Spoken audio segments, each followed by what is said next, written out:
the mechanic, and the rider.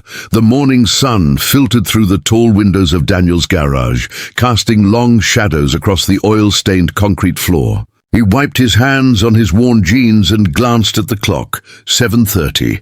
His daughter Emma would be up soon, expecting pancakes before school. Daniel had owned this small repair shop on the edge of town for 5 years now. Ever since his wife passed away, he'd thrown himself into his work, building something steady for Emma. The garage wasn't much, but it was honest work. He fixed motorcycles, cars, anything with an engine. People trusted him because he never cut corners and never overcharged. The bell above the door chimed. A woman stood in the doorway, sunlight glowing behind her auburn hair. She wore a blue silk dress that seemed out of place in his grimy workshop, and her leather jacket was slung over one arm. Behind her, through the open door, Daniel could see a vintage Harley-Davidson parked at the curb. "Can I help you?" Daniel asked, setting down his wrench. The woman stepped inside, her heels clicking softly against the concrete. "I hope so. My bike's making a strange noise. The engine sounds rough, especially when I accelerate." Daniel walked outside to examine the motorcycle. It was a beautiful machine, well-maintained but clearly ridden hard. He crouched down, running his hand along the chrome. "How long has it been making this noise?" "About a week," she said, kneeling beside him. Her perfume smelled like vanilla and something floral. "I've been on the road for a while, traveling, alone." The question slipped out before Daniel could stop himself. She smiled. "Yes, alone." He felt his cheeks warm slightly. "I'll take a look. Probably the carburetor or maybe a valve issue.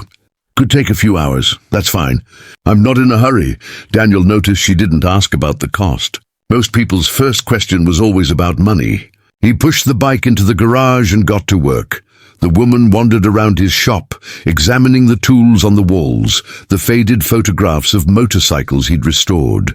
She paused at a child's drawing taped to his workbench. It showed 2 stick figures, one tall and one small, standing next to a building with the word garage written in crayon. "Your daughter?" she asked. "Emma, she's 8. Daniel looked up from the engine. "She drew that last month. Said she wanted to remember what it looks like when I'm working." "She sounds sweet." "She is." Daniel returned his attention to the carburetor, carefully removing it. "She's everything, actually. My whole world." The woman was quiet for a moment. "That's beautiful, really." As Daniel worked, they talked. She told him her name was Victoria. She'd been riding across the country for the past 3 months, staying in small towns, meeting people. She never mentioned what she did for a living, and Daniel didn't ask. There was something peaceful about her presence, something that made the morning feel less ordinary. "Why are you traveling?" Daniel asked, adjusting a valve. Victoria leaned against his workbench. "I guess I'm looking for something. Or maybe someone. I've spent so many years in boardrooms and meetings, surrounded by people who only see dollar signs when they look at me. I wanted to find someone who'd see me as just Victoria. Nothing more, nothing less." Daniel glanced at her, catching something vulnerable in her expression. "Sounds lonely." "It has been," she admitted. "But this trip has been good. I've met kind people, real people." The morning stretched into afternoon. Daniel fixed the carburetor and replaced a worn valve. As he worked, Victoria met Emma, who'd walked over from school during lunch break. The little girl was shy at first, but Victoria asked about her favorite books, and soon they were chatting like old friends. "Your dad's really good at fixing things," Victoria told Emma. "He's the best," Emma said proudly. "He fixes everything. He even fixed my dollhouse when it broke." Daniel felt his chest tighten with emotion. These small moments, this simple life, it was all he needed. By 3 o'clock, the motorcycle was running perfectly.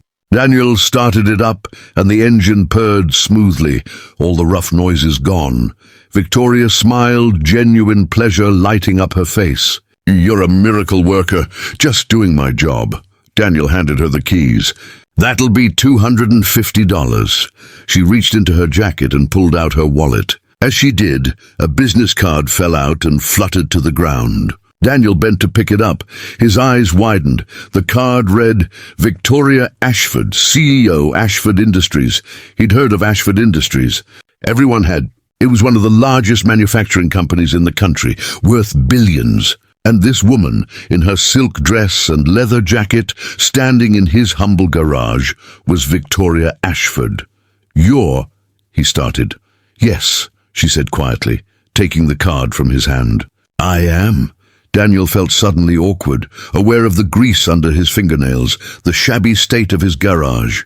"Why didn't you say something?" "Because I didn't want you to treat me differently." Victoria's voice was soft but earnest. "All my life, people have acted a certain way around me because of my money, my company. But you just saw someone who needed help. You talked to me like I was a person. Do you know how rare that is?" Daniel understood then, the loneliness she'd mentioned, the searching. "I don't care about your money," he said simply. "I care about doing good work and taking care of my daughter." "I know." Victoria stepped closer. "That's what makes you special, Daniel." She paid him in cash, but then she did something unexpected. She pulled out a checkbook and wrote something, tearing off the check and handing it to him. "What's this?" Daniel asked. "A donation for Emma's college fund. Consider it a thank you, not just for fixing my bike, but for reminding me what really matters." Daniel looked at the check. "It was for $50,000. "I can't accept this," he said, his hands shaking. "You can and you will. For Emma." Victoria's eyes were firm but kind. "And Daniel, I'd like to come back sometime. Maybe have coffee. Just two people talking. No billions, no business cards. Just Victoria and Daniel."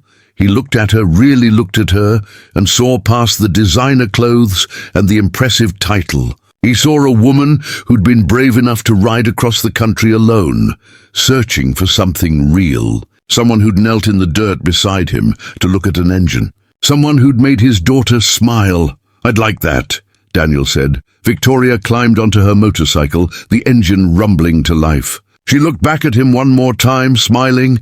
"See you soon, Daniel." As she rode away, the sun caught her hair, turning it copper and gold. Daniel stood there, the check in his hand, feeling like the world had just shifted slightly. Sometimes he thought, the most valuable things can't be measured in dollars. Sometimes they're measured in honest conversations, genuine smiles, and the courage to be yourself.